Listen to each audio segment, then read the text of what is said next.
Muchas gracias por la invitación. Voy a aprovechar para servirme un poquito de agua y lo que nunca hago, que es una presentación, esta vez voy a hacer una presentación. Esperen que tome un poco de agua.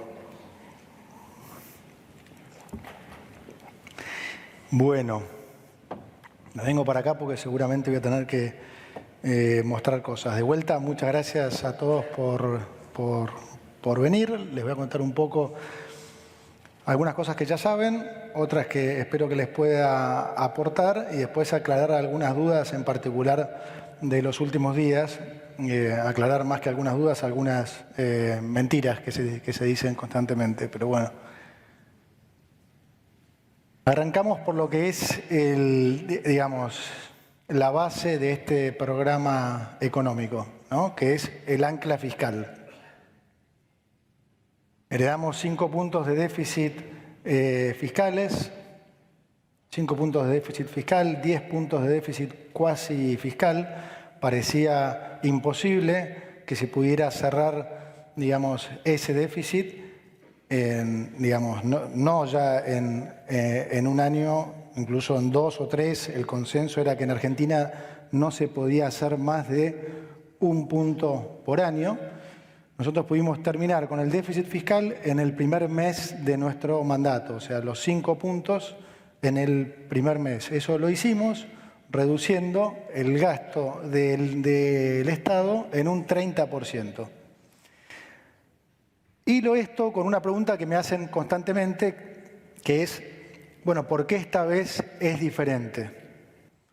Entonces, esta vez es diferente precisamente por esto, que es la primera vez que Argentina llega a un orden de las cuentas públicas, tanto en lo fiscal como en lo monetario, por decisión política, ¿sí? Por vocación, no por accidente. ¿Qué quiero decir cuando digo por accidente? Por haber gatillado una crisis.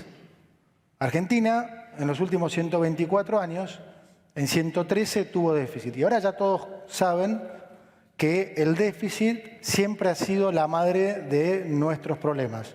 Que lo que le vendieron a la gente como nuestros problemas, que eran el dólar, la inflación o la deuda, eran simplemente la consecuencia de cómo se financiaba ese déficit. Eso ya lo entiende, sacando algún kirchnerista, la mayoría de la gente, ¿no? Pero, los que no están lobotomizados es algo que realmente lo han podido entender. Entonces, el haber llegado a este equilibrio fiscal por vocación es un cambio radical, porque supongo que la mayoría se debe haber preguntado alguna vez por qué esos procesos, esos pocos años en los que Argentina de repente tenía cierto orden, no duraban. Ejemplo, salida de la convertibilidad. Mega crisis, obviamente después de la crisis hubo 2 o 3 años de orden fiscal. ¿Por qué? Porque el ajuste lo hizo el mercado, el ajuste lo hizo la crisis, ¿sí? ¿Y quién lo pagó el ajuste ese? El sector privado. Especificación asimétrica, corralito, default, devaluación. Todos ustedes sufrieron eso a la salida de la convertibilidad, ¿no? Los salarios reales cayeron más de 30%, medidos en dólares cayeron más de 60%, la economía llegó a caer 11%, es decir, cuando el ajuste lo hace el mercado, las consecuencias para el sector privado son brutales. Esta es la primera vez, de vuelta, que se decidió ir a orden fiscal por vocación. Y la diferencia en los números y en lo que se hizo es lo que generó una sorpresa definitivamente mundial. ¿Por qué? Porque, naturalmente, haciendo que el ajuste lo pague el sector público y no el sector privado, fíjense la diferencia con lo que fue la salida de la convertibilidad. Los salarios, en vez de caer más de 30% en términos reales, desde diciembre del 2023 recuperaron 15%. En vez de caer más de 60% en dólares, los salarios medidos en dólares subieron más de 150%. La economía, en vez de caer 11%, Medido diciembre de 2024 contra diciembre del 2023, el estimador mensual de actividad económica dio un crecimiento de 6%. Ayer salió el EMAE de abril, con un crecimiento en abril desestacionalizado de 1,9 y un crecimiento interanual de 7,7. Es decir, la economía viene creciendo casi al 8%. Entonces, fíjense lo que es la diferencia de cuando vos atacás el problema y lo resolvés correctamente con un programa económico donde había una política fiscal, monetaria, cambiaria y financiera absolutamente coordinada. Y eso es lo que evitó una crisis que sin ninguna duda hubiera llevado la pobreza a niveles, como dice el presidente, del 90%. Dicho sea de paso, también en la salida de la convertibilidad el nivel de pobreza se duplicó. Ahora, como ustedes saben, pudimos bajar más de 20 puntos la pobreza, sacando más de 10 millones de argentinos de la pobreza. Ni que hablar con respecto a la inflación, ¿no? Rompimos esa inercia inflacionaria, pasamos de una inflación que estaba en el entorno al 300% a niveles como dio el último mes. O sea, inflación mayorista, diciembre de 2023, 54%, inflación mayorista último mes, deflación, menos 0,3%. Inflación minorista de diciembre del 2023, 25,5%. Inflación minorista del mes pasado, 1,5%. O sea, estamos en otro país. Como dije antes, esto se logró. Acá tenemos el proceso de desinflación ligado con el crecimiento, ¿no? Estamos en el EMAE, en el pico de la serie, ¿sí? Como dije, 7,7% interanual el último número, 1,9% desestacionalizado. La pobreza cayendo fuertemente. Este número, según los últimos indicadores, está más en el entorno ya al 32%, con lo cual de vuelta se bajaron 20 puntos. Esto lo podemos pasar, pues. Bueno, voy a parar un segundo en esta para hacer alguna... Esto no me va para atrás ahora. Bueno, no importa. Para hacer alguna conclusión. Entonces, estamos efectivamente en un modelo que no hemos visto, ¿sí? Que Argentina no implementó nunca, en ningún momento, en los últimos 100 años. Por lo tanto, esa frase de esta ya la vi y demás no aplica porque nadie pudo haber visto lo que no pasó. Y esto no pasó nunca. Entonces, estamos en un modelo nuevo que consiste en ¿qué? Consiste en nosotros, desde nuestro lado, seguir haciendo el trabajo que estamos haciendo, que es no desviarnos del orden fiscal y del orden monetario, cosa que no vamos a hacer nunca, y el mayor garante de eso es el presidente.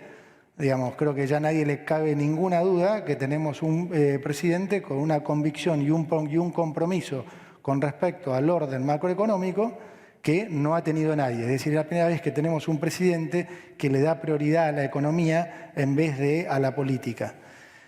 Es un modelo en el que, obviamente, digamos, nosotros vamos a profundizar de manera tal de poder seguir bajando impuestos, sacando regulaciones y abriendo paulatinamente la economía para que las empresas compitan y la gente se pueda ver beneficiada con productos de mejor calidad a mejor precio. Porque en definitiva, si esto no le llega a la gente, ¿de qué sirve? O sea, ha habido momentos y situaciones en las que a los empresarios les ha sido más fácil ganar plata. Esa es una realidad. Porque si vamos a un esquema donde hay desarbitrajes fenomenales como los que se generan en una economía desordenada, ¿sí? Desarbitrajes que pueden venir por el lado de inflación, dólar, subsidios o industrias protegidas, por supuesto que a veces es mucho más fácil hacer negocios así, ¿sí? Ahora, ¿la gente le llega a eso? No, lejos de llegarle, ¿de qué se nutre ese modelo? De salarios miserables y pobreza extrema. Entonces, ese es el modelo que no queremos.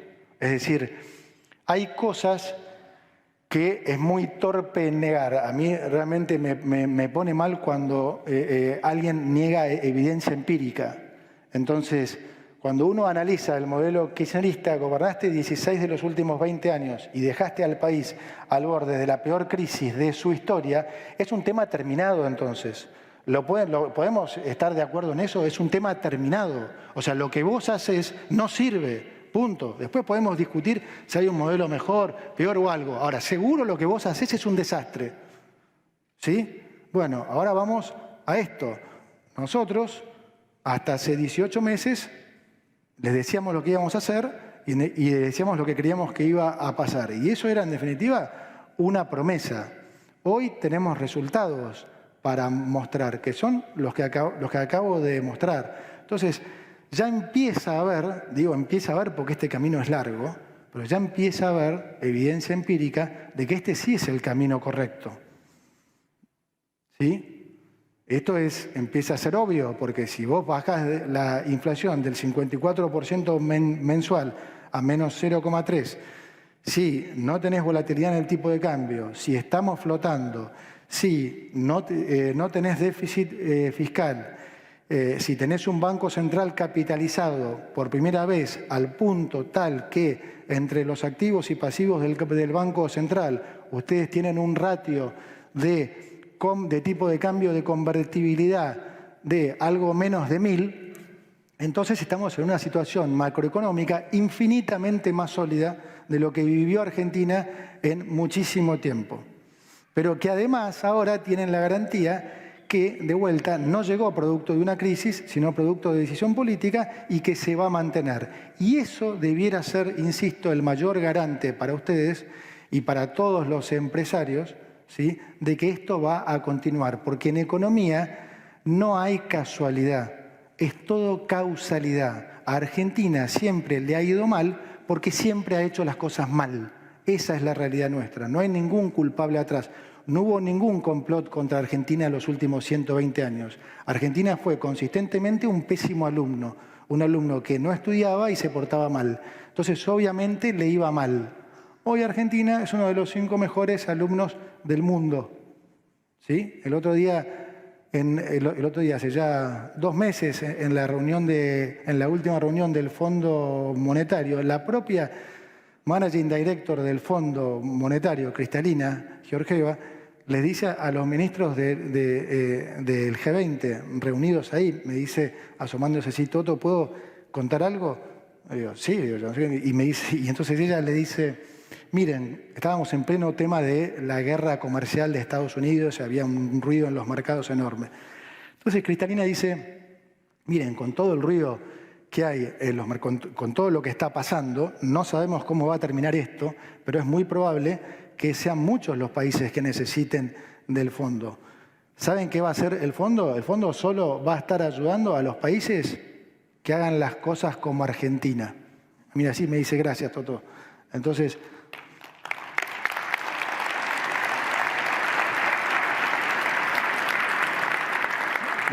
les cuento esa anécdota porque realmente es bastante contundente de cómo pasamos a ser, el peor alumno, como digo, a ser uno de los mejores. Más allá de que acá haya mucho de batalla política y cultural, ¿no? Y ahora voy un poco a esto. Obviamente cuando nosotros asumimos con el super equipo que tenemos acá, Federico Furiase, Martín Botier, Felipe Núñez, me encanta que los aplaudan.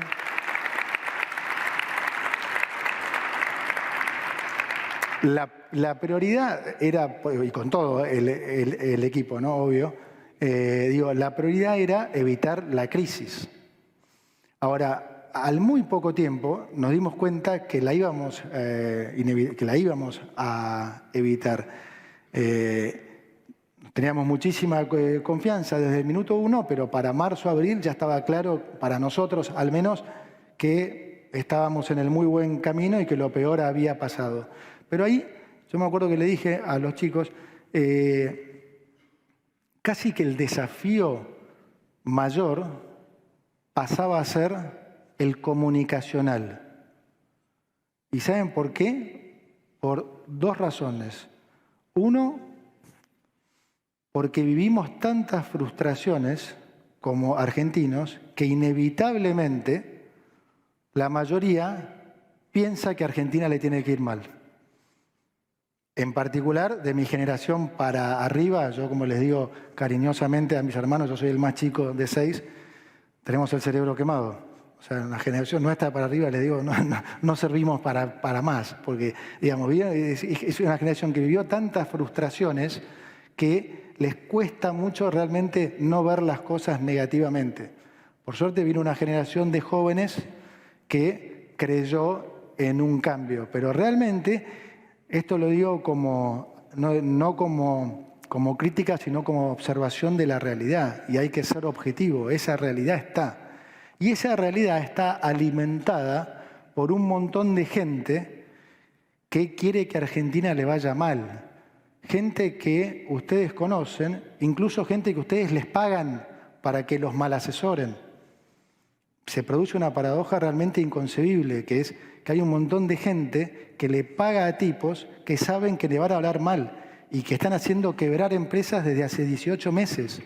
Tipos que están mandando empresas a la quiebra porque desde hace 18 meses que le están haciendo creer que el dólar se va a ir a 5.000.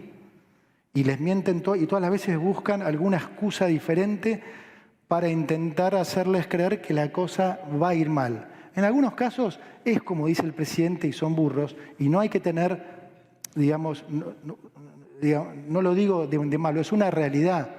Digamos, acá hay un país en juego, entonces tampoco seamos falsamente buenos. Hay gente que les quiere hacer daño, que quiere que al país le vaya mal, que necesita que al país le vaya mal. Los políticos a la cabeza, un montón de periodistas comprados, un montón de colegas también. No tengan ninguna duda, gente que de vuelta ustedes les pagan y ellos, ya sea por inoperancia o por negocio, porque también están comprados, o por la combinación de los dos, tratan de envenenarlos a ustedes constantemente con cosas que de este lado, les digo, yo entiendo las reacciones del presidente y demás, y me parecen absolutamente lógicas. ¿Saben por qué? Porque acá estamos nosotros, un pequeño grupo de gente, rompiéndose el traste, tratando de sacar el país adelante, y hay un montón de gente, ¿sí?, que se aprovecha de que la mayoría de la gente de a pie no tiene el conocimiento económico para mentirles. Y algunas de las cosas que les dicen son cosas que para nosotros son señales del nivel digamos, de encono, de caradurismo, de odio, de todo lo que tienen adentro. Porque, digamos, para ponerlo en términos futbolísticos, es como que alguien venga y ustedes no saben de fútbol, entonces les digan, ¿sabes lo que va a pasar? Estos flacos van a salir a jugar con 14. Eso es lo que van a hacer. Van a salir a jugar con... vos le decís, y alguien dice, no, mira, el fútbol se juega de 11. No, el fútbol... No, ¿qué 11? Eso dicen... Entonces, cuando vos los escuchás decir a nivel económico burradas como las que dicen, uno se pregunta y dice, pará, este tipo no puede ser tan burro, acá algo raro hay. Es gente que niega evidencia empírica. Ejemplo, la deuda. ¿Cómo estamos acá? Ahora sí retrocedí todo. Estamos muertos. Estábamos en una antes. A ver si la agarra. Acá. La deuda, en el gobierno anterior, creció 150... La deuda consolidada, Tesoro y Banco Central. ¿Sí? ¿Por qué decimos consolidada? Porque nosotros pasamos la deuda del Banco Central al Tesoro. Entonces, la forma correcta de medirla es esa. Entonces, cuando mirás la deuda consolidada de Tesoro y Banco Central, los últimos 4 años o sea, el gobierno anterior aumentó la deuda a 156.000 millones, ¿sí? Nuestro gobierno redujo la deuda en 50.000 millones de dólares ya. Esto no es debatible. No es debatible. Es un dato. Ahora, ustedes escuchan ya no a la izquierda o al kirchnerismo, incluso tipos, como digo, que ustedes les pagan y les dicen cualquier cosa. Entonces vos decís, pero ¿cómo puedes estar diciendo esto? Entonces, de vuelta, por eso pongo el ejemplo del fútbol. Pónganse ahora en lugar nuestro, cuando escuchamos a cierta gente que se supone que tiene que tener cierta honestidad intelectual, decir cosas y vos decís, pero espérate, o sea, esto no puede ser, dejá que lo diga Kicillof, ok, sí, está haciendo política, está todo bien, ahora vos te pones a decir esto. Entonces, digo, no es tan fácil tampoco de este lado cuando uno ve constantemente tanto al periodismo como a los políticos, como digo, a otros colegas, fomentando cosas que son mentiras. Obvio que se hace más difícil y obvio que molestan. No van a tener éxito, porque, como dije antes, no hay casualidad, hay causalidad. Entonces los fundamentals prevalecen y esa es la frustración de ellos. ¿Por qué aumentan el nivel de mentira? Porque ellos necesitan que la cosa empiece a andar mal y se frustran porque les parecen que hacen cosas tremendas desde el punto de vista político y sin embargo no pasa nada. Entonces empiezan, van a devaluar, van a salir del cepo, olvídate, el dólar se va a 2.000. No, porque Cristalina les pidió devaluación, olvídate. Y cuando anunciamos que vamos a salir, no, listo, agarrate, digamos, no, pero van a ser bandas. ¿Qué bandas? Se los llevan puesto en 5 minutos. El dólar converge para abajo, como habíamos dicho nosotros, duplican, insisten. Hoy escuchaba uno creo que era de Infobae o algo, de vuelta. Van a devaluar y el ministro entonces se va a ir en octubre. Yo no sé cuántas veces renuncié ya, pero además no debe haber... Pero además no debe haber en Argentina un antecedente de dos personas que se lleven mejor que el presidente y yo. O sea, como dice el presidente, o sea, tenemos simbiosis y digamos, seguro, imposible que haya habido una relación así entre un ministro de Economía y un presidente. Pero es mucho más allá de eso. Ya es una especie de hermandad que tenemos con el presidente. Con lo cual vos escuchás eso y decís, es imposible no pensar mal. Entonces... bueno, contra eso también se luchan porque ellos están todo el tiempo metiéndole ficha a ustedes y tratándolos de convencer y van switchando de qué es lo que pueden decir para generar daño. Entonces, en enero del año pasado van a devaluar seguro, no pasan de febrero.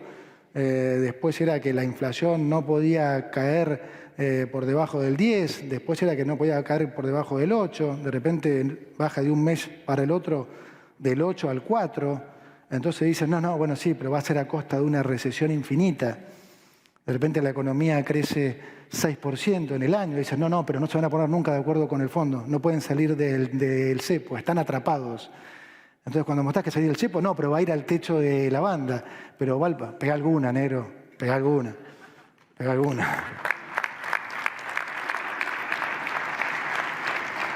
Y esto lo cuento porque el domingo estoy en mi casa y me pide una reunión un empresario importante, muy importante. Entonces me dice, yo lo cuento porque no lo puedo creer, me dice, entonces vas a devaluar. Entonces yo miro y digo, ¿cómo iría a devaluar? O sea, ¿de qué estás hablando? Bueno, dice, es lo que dicen. Le digo, o sea, estamos flotando. O sea, primero... ¿Cómo lo podría hacer? O sea, vengo mañana y digo, el dólar vale 1.350. O sea, decís, ya es una cosa que no se puede entender.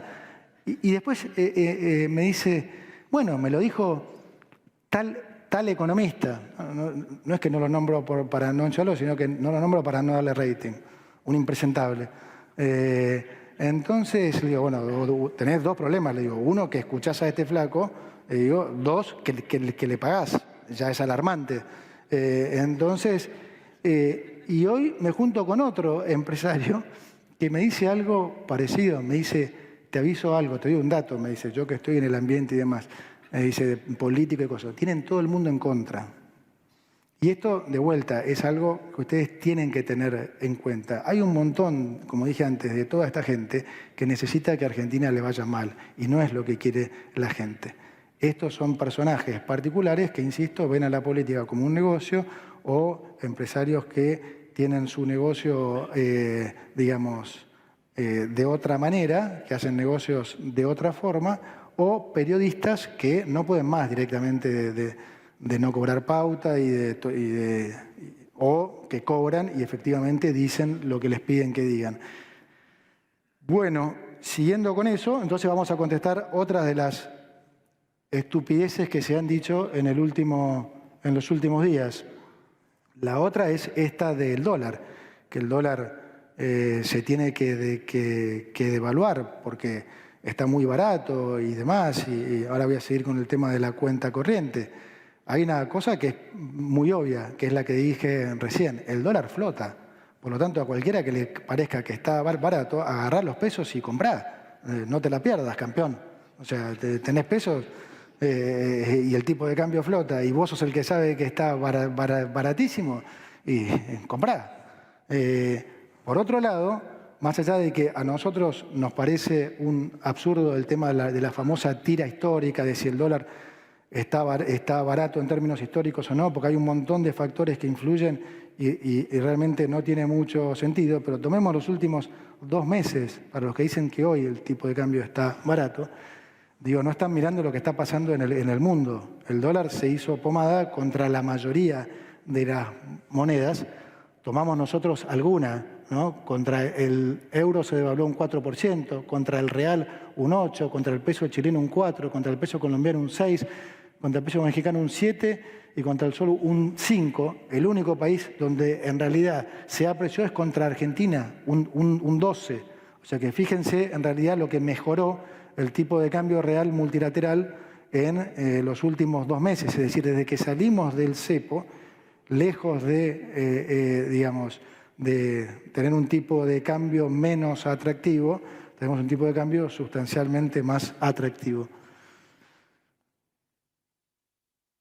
Después viene la otra pregunta, porque de vuelta siempre hay que ir cambiando el coso, pero no, ¿cómo van a hacer para acumular reservas?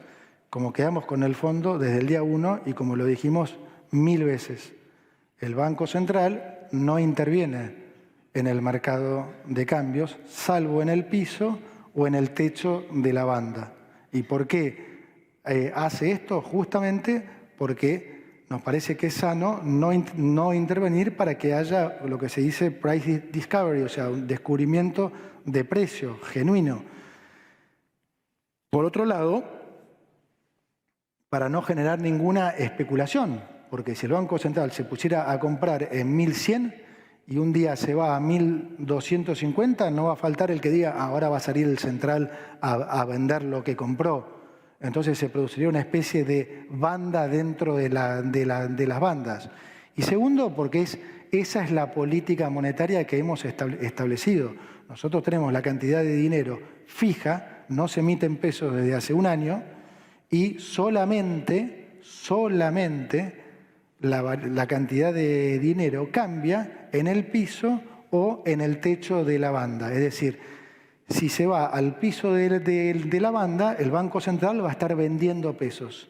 Y si va al techo de la banda, el Banco Central va a estar comprando pesos. ¿Sí? Eso es lo que pasa. Ahora, ¿quién es el que necesita reservas? En realidad, por ahora, el que necesita reservas es el Tesoro. Entonces, siempre quedamos con el fondo en que nosotros íbamos a acumular reservas de diferentes maneras. ¿Y cuáles son las diferentes maneras? Son estas.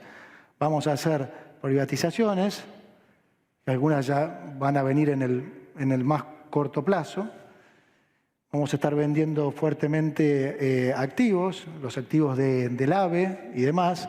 Vamos a estar haciendo también concesiones como las hidroeléctricas que se van a estar concesionando también en el futuro cercano.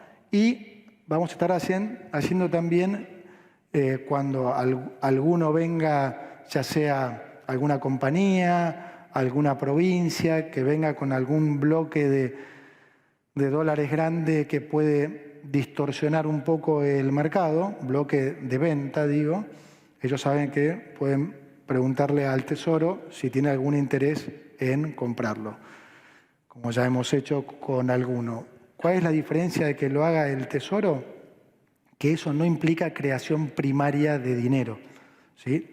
El Tesoro, como les dije antes, como ahora tenemos superávit y no déficit, nosotros todos los meses sacamos pesos del mercado. Es decir, que no solo la cantidad la cantidad emitida de dinero está fija, la cantidad que circula eventualmente cambia porque el Tesoro de vuelta sustrae pesos. Y esos pesos nosotros en general lo vamos guardando en el Banco Central como reserva en pesos, algo que Argentina casi nunca hace, pero nosotros lo hacemos porque como sabemos que la cantidad de pesos es muy chica, creemos que en algún momento, cuando haya un vencimiento de deuda, tal vez en vez de renovarla, tengamos que pagarla, porque ahora los bancos, en vez de querer prestarle al Tesoro Nacional, le van a querer prestar al sector privado, porque es más negocio prestarle al sector privado. Entonces nos van a decir, che, esta vez no te voy a renovar, dámelo los pesos porque le quiero prestar a Toyota, a no sé, a la empresa que a ustedes les guste. Es lo contrario a lo que pasó siempre, ¿sí? Lo que pasó siempre fue lo que se llama efecto crowding out, que es que el ahorro de la gente, los bancos, en vez de usarlo para prestarle al sector privado, lo canalizaba todo al sector público, ya sea Banco Central o Tesoro. La consecuencia de esta es que no había crédito en Argentina. Cuando nosotros llegamos, el nivel de crédito sobre Producto Bruto, así es típicamente como se mide, era de aproximadamente 3,5 puntos. En un país normal, no en un país normal, en un país que tiene bajo nivel de crédito es más o menos 7, 8 veces eso. En un país normal es más de 10, en un país desarrollado es, en algunos casos, más de 30 veces eso. Entonces ahora estamos en el proceso inverso, de hecho el crédito se duplicó en términos reales y estamos viendo un efecto muy sano, que es que los bancos empiezan a financiar más a las pymes y al sector privado. Este es un proceso que va a llevar tiempo, ¿no? Todavía las tasas son altas, por eso también nosotros estamos empujando que haya esto que se llama remonetización en dólares, para que también empiece a haber préstamos en dólares, para que las compañías facturen si quieren en dólares y para que empiece a haber, digamos, cuotas también en dólares, ¿sí? Porque creemos que esto va a darle mucho incentivo a la economía. Imagínense si una automotriz como hoy anuncia que puede vender su auto en dólares a 36 cuotas, o desde un celular hasta un aire acondicionado. Imagínense si ustedes pudieran comprar un celular en 36 cuotas en dólares a una tasa razonable, probablemente nadie más se compraría un teléfono afuera. Entonces, así es como se desarrollan los países normales, con crédito. Entonces nosotros tenemos que lograr que ese crédito cada vez más vaya fluyendo a la gente, ¿sí? Y que sea a tasas lo más razonables posibles. Entonces empezaron con el tema de la cuenta corriente. Ahora se puso de moda, entonces dicen, no, pero viste, se están yendo los dólares, se van los dólares por el turismo. No puedo creer que dejen que los dólares se vayan por turismo. Algunas aclaraciones que son importantes, porque esto no es fácil de entender. O sea, una cosa es las cuentas fiscales, otra es la cuenta corriente. Entonces, cuando nosotros, primera diferencia grande, digo, ¿hay que prestarle atención a la cuenta corriente? Sí, hay que prestarle atención. Nosotros le prestamos atención. Ahora, la segunda pregunta es, ¿nos preocupa la cuenta corriente argentina? No. Es más, la mayoría de nosotros Daza, yo, Bausil y demás, vivimos todas las crisis de cuenta corriente. Nos especializamos en esto. O sea, estudiábamos esto. No tiene nada que ver la situación actual argentina con situaciones que hemos vivido de crisis de cuenta corriente de otros países. Fíjense que, primero, el común denominador es, digamos, números de déficit de cuenta corriente sustancialmente más altos de los que tiene Argentina hoy. Nosotros hoy tenemos un déficit de cuenta corriente que va a estar entre 1,5 puntos y 2. Fíjense lo que son los números de cuenta corriente de déficit acá. -9, -8, -9, -6, -14, -10. Segunda gran diferencia es ¿qué está financiando eso? ¿Está financiando déficit del sector público o es un tema entre privados? ¿Sí? En la mayoría de los casos, como ven ahí, las crisis se producen cuando están financiando déficit del sector público. No es de vuelta lo que está pasando hoy en Argentina. Es decir, son transacciones entre privados.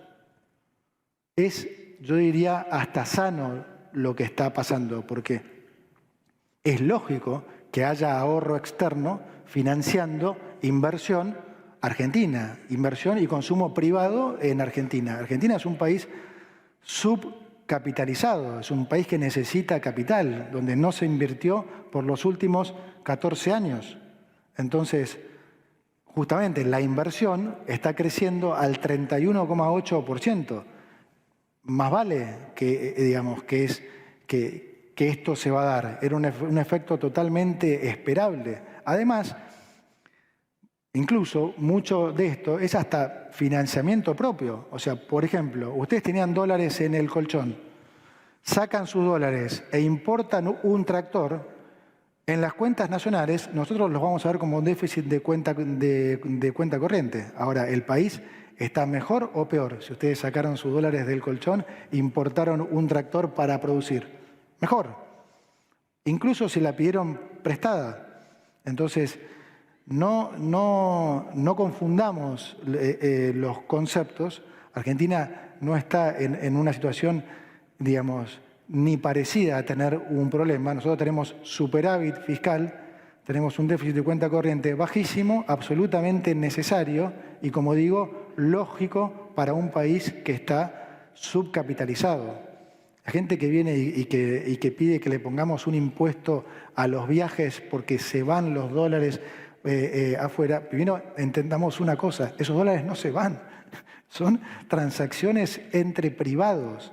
O sea, déjenme ponerles un ejemplo. Si Federico se quiere ir de viaje con su familia a algún lugar y tiene que comprar dólares y Chembo los tiene que vender porque quiere pagar el alquiler, entonces le vende sus dólares a Federico, fue una transacción entre privados. Los dos están contentos con su transacción.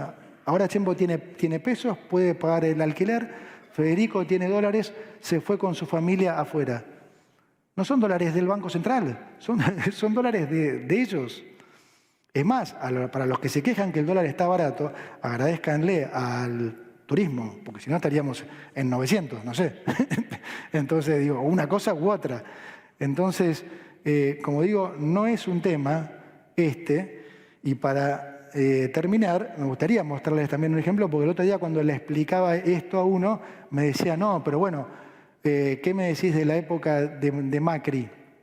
Que tuvo déficit de cuenta, y además a Macri los primeros 2 años le fue bien. Yo siento que es muy parecido a esto. Es algo que probablemente escucharon eso.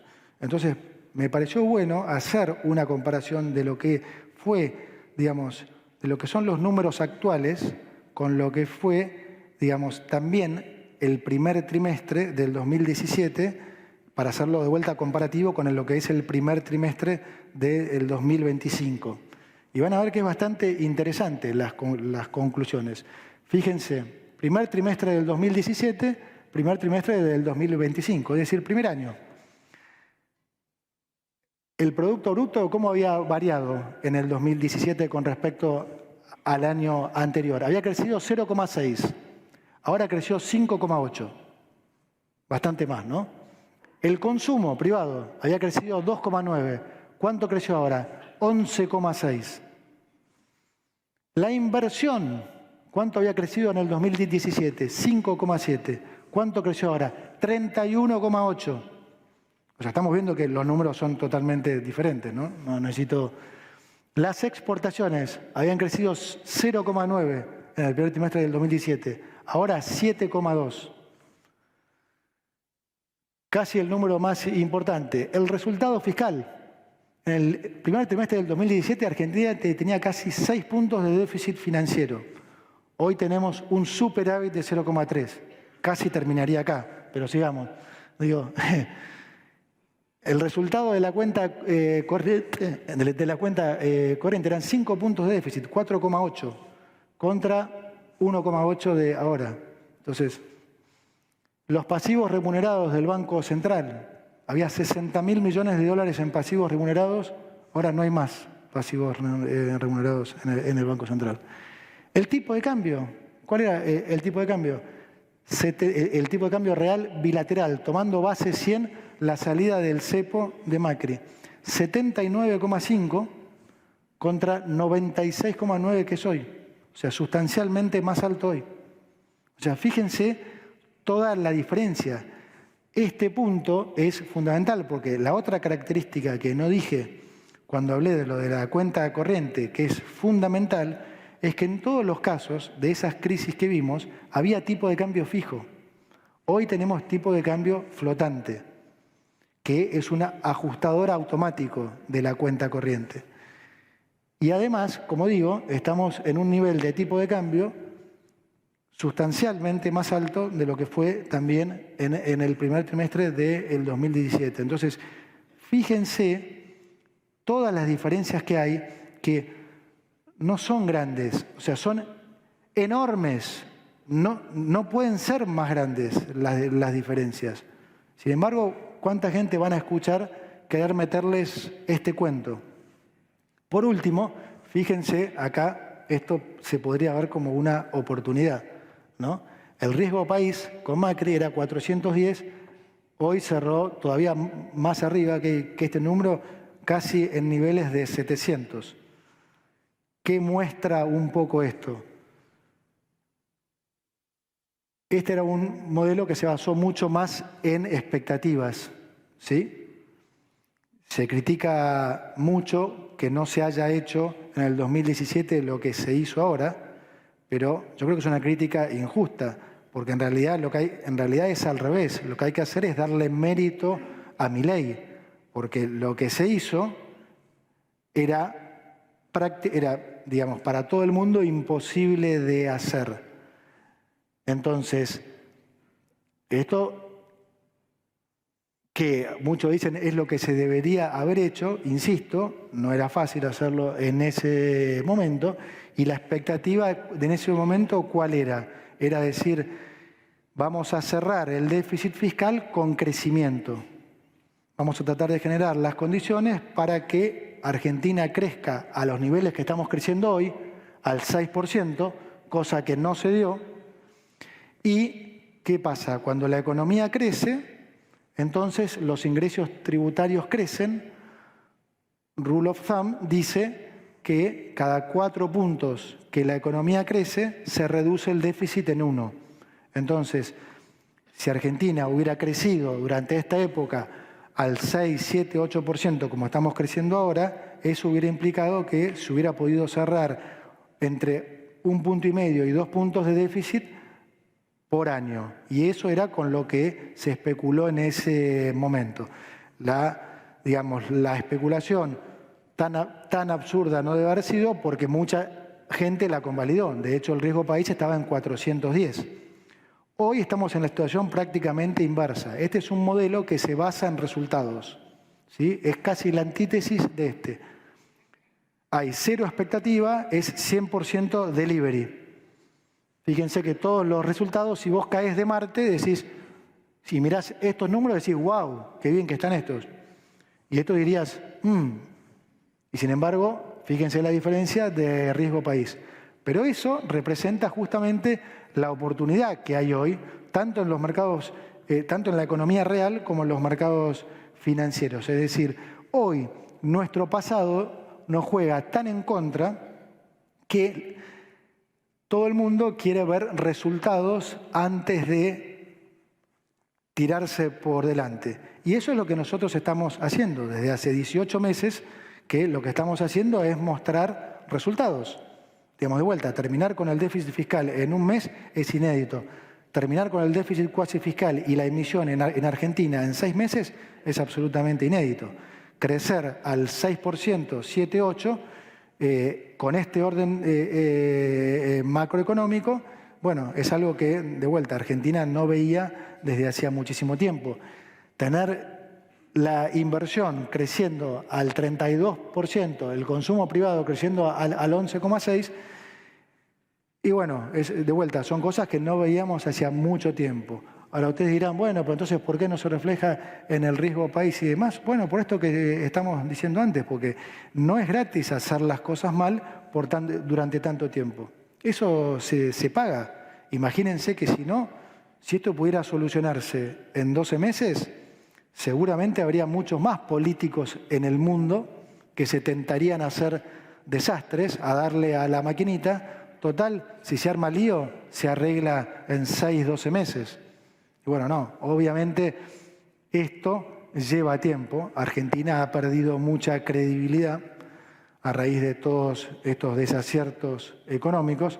La credibilidad es la materia prima fundamental para hacer política económica y nosotros lo que tratamos de lograr día a día es reganar esa credibilidad. Y eso solo lo podemos hacer mostrando resultados. No hay otra forma, porque Argentina no tiene otra forma. No nos creen más promesas. Entonces, nosotros tenemos que seguir validando lo que hacemos con resultados. Y eso es lo que hemos venido haciendo y es lo que vamos a seguir haciendo. Nosotros no tenemos ninguna duda que este es un cambio de modelo digamos, que va a ser exitoso, que por supuesto va a llevar su tiempo, que tenemos clarísimo que hay un montón de cosas más por hacer, ¿no? Tenemos que hacer una reforma laboral es imprescindible, ¿no? El nivel de empleo no crece desde el 2011, el número de empleadores no crece desde el 2008, hay 540.000 empleadores desde el 2008, o sea que no crece la cantidad de empresas, no crece el empleo, nosotros no podemos ignorar eso. Es obvio que hay que hacer una reforma laboral, es obvio de vuelta que como es la situación actual con la industria del juicio y todo lo que todos conocemos, bueno, todo eso va a haber que cambiarlo. Por supuesto que también va a ser necesario una reforma tributaria, pero digo, la pieza fundamental es la reforma laboral, porque la reforma laboral es la que te da el pie para saber cuánto podés hacer de lo otro, ¿sí? O sea, hoy tenemos casi el 50% de la economía en la informalidad. Entonces, hay que reducir eso, hay que generar de vuelta las condiciones para que la gente pueda volver a la formalidad, hay que llevar adelante estas reformas. Todo esto es lo que se viene, vamos a seguir desregulando, pero sobre todo vamos a seguir bajando impuestos y devolviéndole la plata a la gente. Este es un cambio, yo digo, paradigmático, porque no nos remontemos años atrás, veamos lo que estamos haciendo hoy. Fíjense que todo lo que es aumento de recaudación, nosotros la trasladamos en baja de impuestos. Ya hemos bajado 20 impuestos por más de 2 puntos de producto. Es decir, todo el esfuerzo que los argentinos estamos haciendo, nosotros se lo estamos devolviendo a la gente en baja de impuestos. Pero no es lo que están haciendo algunas o muchas provincias o municipios. Esas provincias o municipios que se están viendo beneficiadas con el aumento en la recaudación, ¿qué hacen con ese aumento? ¿Les bajan a ustedes impuestos provinciales? No. ¿Les bajan tasas municipales? No. sacando algún intendente como Valenzuela en 3 de febrero, digamos, pero todos los intendentes kirchneristas, ¿qué hacen? Les suben encima las tasas. O sea, ellos siguen con el mismo modelo y ese modelo es el que nosotros venimos a cambiar, porque nosotros tenemos que seguir bajando el nivel de gasto. Hoy el nivel de gasto está en 35 puntos de producto, quedamos en el Pacto de Mayo de llevarlo a 25 puntos, ¿sí? Ahora, ese esfuerzo fue todo nación, provincias y municipios que hoy gastan 15 puntos de producto y 4 puntos de producto, eso sigue exactamente igual, ¿sí? El cambio vino del lado de nación, que bajamos de 21 puntos de producto a 16.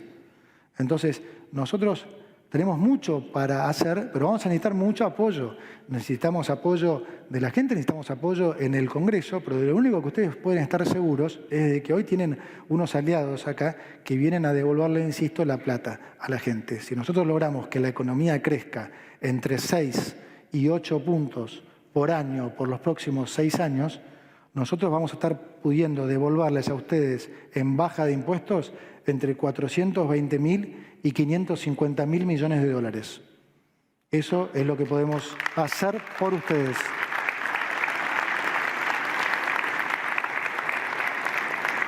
Así que nada, para terminar, digamos, lo que les digo siempre, nosotros tenemos confianza absoluta en que este es el camino, no tenemos ninguna duda de que en el futuro se va a hablar no de los países creciendo a tasas chinas, sino creciendo a tasas argentinas. No tenemos ni la más mínima duda que Argentina va a ser la estrella de Occidente de los próximos años y ojalá podamos convencerlos a todos ustedes lo más pronto posible, porque lo más que los convenzamos, lo más rápido que vamos a salir y lo mejor que vamos a vivir todos, en particular nuestros hijos. Muchas gracias. Gracias, ministro Caputo. Gracias, un placer.